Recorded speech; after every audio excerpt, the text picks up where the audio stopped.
여러분 안녕하십니까? 오늘은 5월 9일입니다.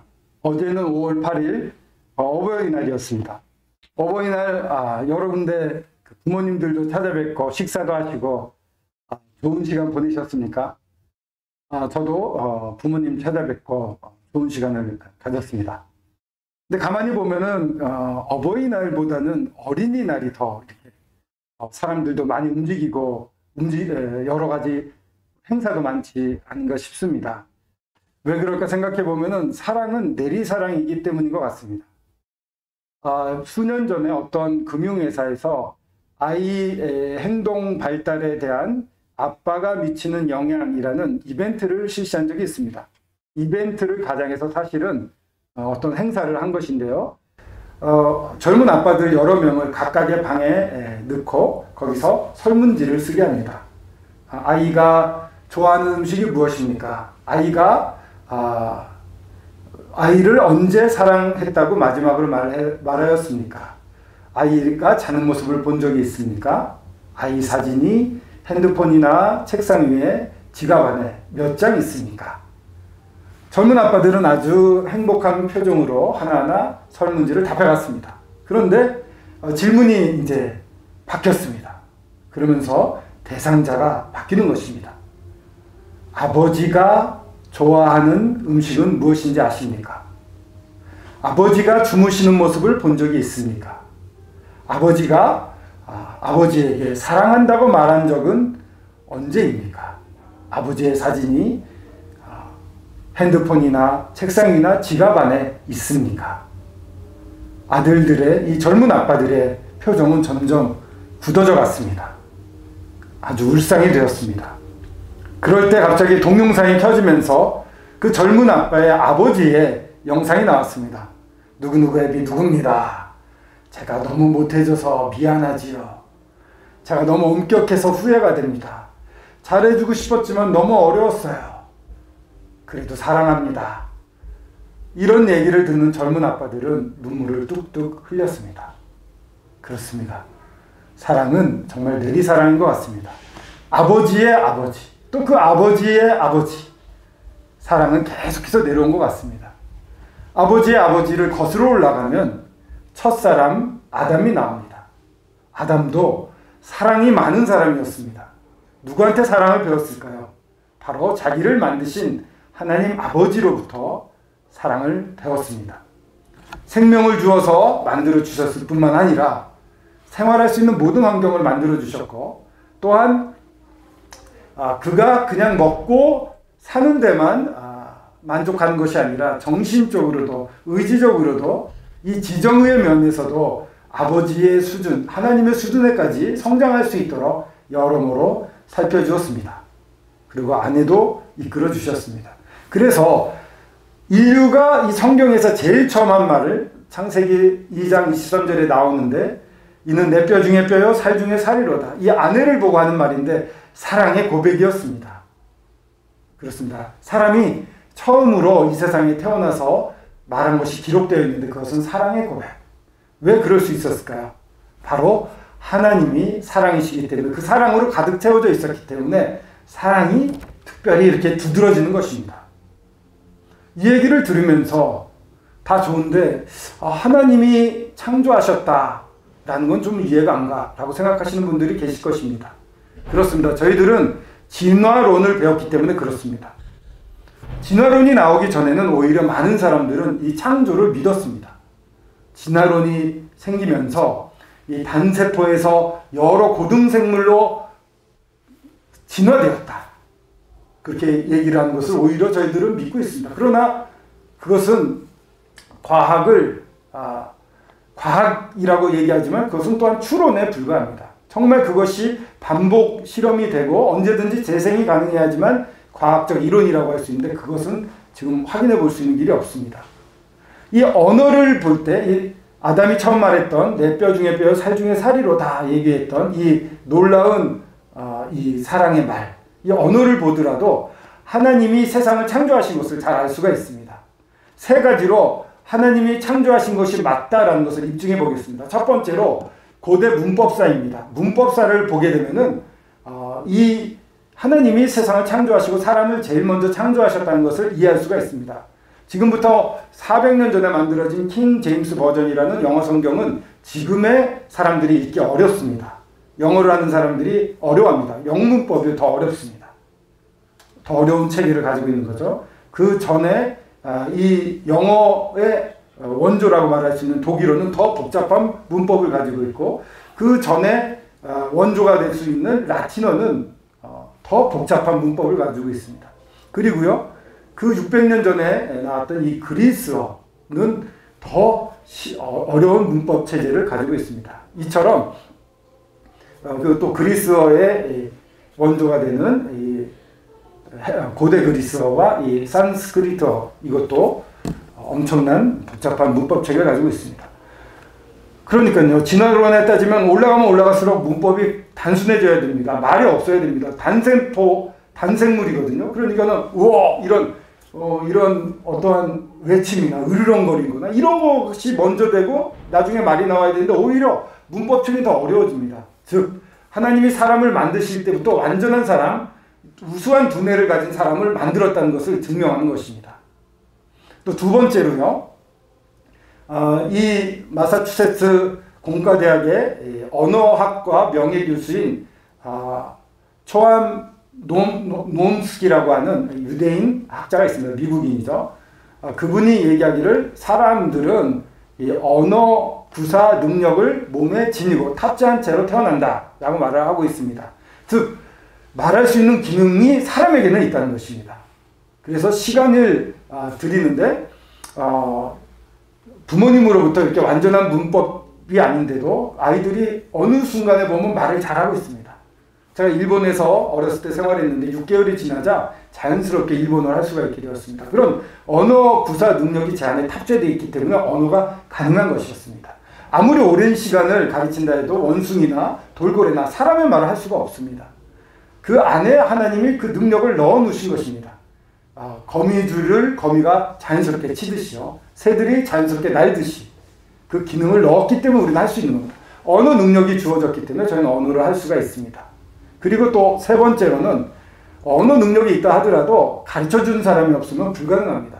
방글라데시의 14살과 7살 된 자매가 이 늑대에 의해서 길러져서 사회에 보호된 적이 있습니다.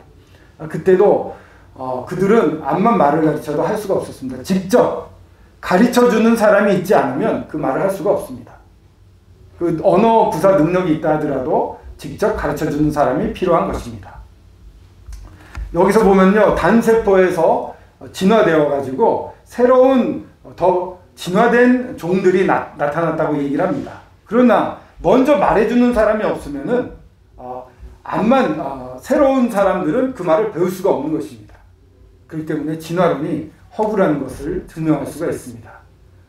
인도가 영국에 의해서 18세기에 이렇게 식민지 지배를 받게 됩니다. 영국이 인도에서 발견해낸 게 아까 말씀드렸던 산스크리트어입니다. 기원전 4, 5년 전에 간다라 지방에서 파닌이라는 사람이 쓴 문법책입니다. 너무나 복잡한 문법체계를 가지고 있어서 깜짝 놀랐습니다. 동양을 좀 이렇게 우습게 봤던 서양인들도 깜짝 놀랐죠. 이렇게 복잡한 언어체계가 있구나. 근데 조사해 보니까 더 놀라운 것은 이 그리스어가 고대 그리스어 문법체계와 이 산스크리트어의 문법체계가 거의 같다는 것이었습니다. 즉 어원이 하나였다는 것이죠. 이것이 무엇인지 아십니까? 중세시대 때 화가가 그렸던 바벨탑입니다. 창세기 11장 8절과 9절을 보면요, 이렇게 되어 있습니다. 여호와께서 거기서 그들을 온 지면에 흩으셨으므로 그들이 그 도시를 건설하기에 그쳤더라.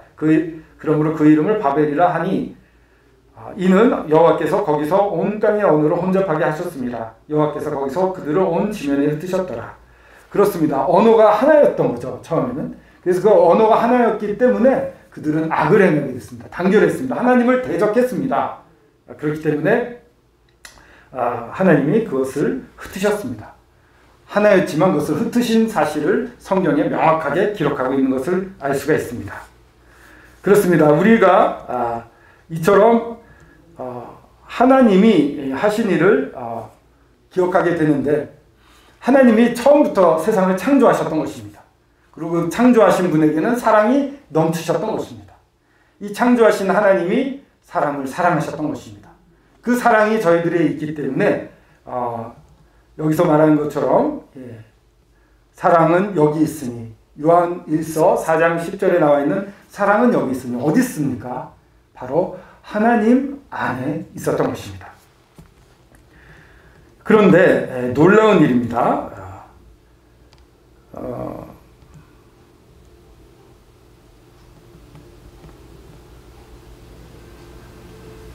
우리가 그 다음 주를 보면 우리가 하나님을 사랑한 것이 아니요 하나님이 우리를 사랑하사라고 되어 있습니다. 이 하나님이 우리를 사랑하시는데요. 어떻게 사랑하시느냐고요? 하나님을 사랑하지 않는 사람도 사랑을 합니다. 하나님이 없다. 하나님이 어딨냐? 하나님을 무시하고 하나님을 오히려 대적하고 하나님을 경멸하는 그런 사람들조차도 사랑하셨습니다. 이 죄라는 것은요,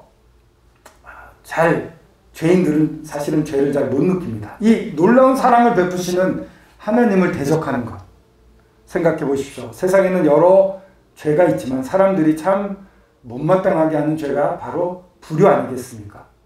부모님을 학대하거나 이런 것들을 용서받지 못하고 모든 사람을 분노에 차게 합니다. 요즘 그런 뉴스가 많아서 뉴스를 볼 때마다 가슴이 아픕니다.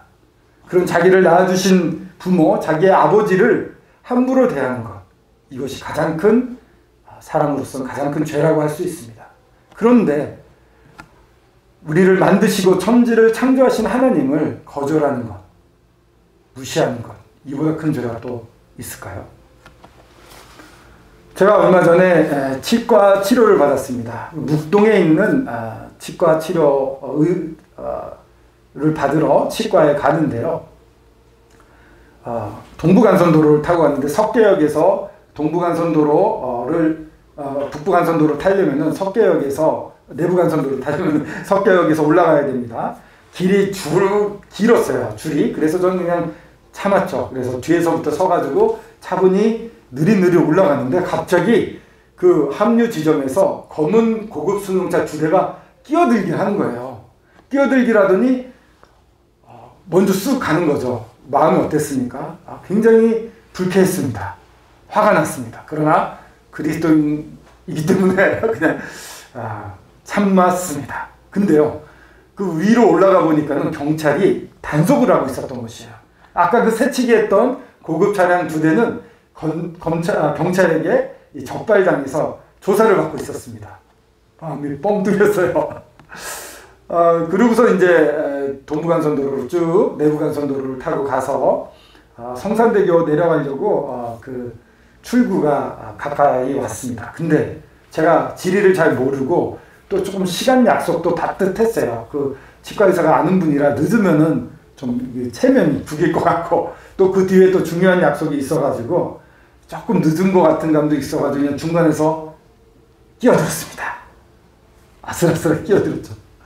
그러면서 바쁘니까 뭐 그럴 수 있지, 괜찮지 뭐 이해해 줄 거야, 내가 또 이 길에 익숙하지 않거든, 이러면서 여러 핑계를 댑니다. 보십시오. 똑같은 일을 해놨음에도 불구하고 제가 중심이 되어 있을 때는 무감각해져요. 내 중심으로 생활할 때 그 기준이 나한테 있을 때는요, 죄를 죄로 못 느낍니다. 죄라는 것은요, 죄인이 죄를 잘 못 깨달아요. 왜냐하면 그 기준이 자기한테 있기 때문입니다. 죄라는 것은 원어로 하말티아인데 관역에 빗맞았다. 화살을 쐈는데 관역에서 딱 맞아야 되는데 옆으로 가서 다른 데 엉뚱한 데 맞는 겁니다. 원래 있어야 하는 곳에서 벗어난 상태를 이 죄라고 말합니다. 원래는 하나님 창조주 하나님의 피조물로서 그 아들로서 참 만들어진 자로서 하나님과의 좋은 관계를 가지는, 하나님을 존경하고 사랑하는 관계에 있어야 됩니다. 그 있어야 될 자리에서 떠난 것, 이게 바로 성경이 말하는 죄인 것입니다. 바꿔 말하면 내가 하나님 자리에서 내가 중심되어 사는 것을 죄라고 말하는 것입니다. 이렇게 죄를 짓고 사는 저희들을 주님은 사랑하십니다. 그래도 사랑하십니다. 이 사랑의 대표자, 박애주의자의 대명사라고 불리는 사람이 한 분 계십니다. 바로 이 슈바이처 박사입니다. 아프리카에서 전생애를 들여 이 흑인들을, 이 원주민들을 돕다가 생애를 마감한 사람. 이 슈바이처는요, 놀랍게도 24살 때 철학 박사를 땄니다. 그리고 25살 때 신학 박사를 땁니다. 그래서 유명한 대학에서 교수로 가르칩니다. 그리고 또한 이 바하라는 이 음악 작곡가의 아주 조예가 깊어서 올겐 연주도 수준급으로 유명한 사람이었습니다.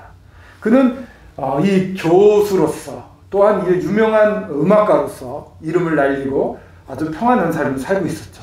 근데 1904년 파리 선교대회, 가을이었는데 파리 선교대회에서 이 적도 부근에 수면병이 심해서 많은 사람이 죽어간다는 얘기를 들었습니다. 그래서 이 슈바이처는 30살부터 의학 공부를 해가지고 38살에 의학 공부를 마치고 이 적도의 아프리카로 떠나게 되는 것입니다. 그는요, 이렇게 말했습니다. 모든 생명의 가치는 동등하다. 그렇습니다. 이 슈바이처는 하나님을 사랑하고 사람들을 사랑했습니다. 그래서 모든 사람의 가치는 똑같았습니다. 이 유럽의 백인들, 황인종, 흑인 상관없이 원주민이든 가치없어 보이는 그러한 존재라도 사랑해야 된다는 것이었습니다. 그 사랑을 가지고 이 모든 안락한 삶을 버리고 모든 지위를 버리고 그 화려한 유럽을 떠나 아프리카로 내려간 것입니다. 원주민으로 들어간 것입니다. 이것을 보면 저희들은 참으로 박애주의자다, 정말 참된 사랑을 가지고 있다라고 말을 합니다.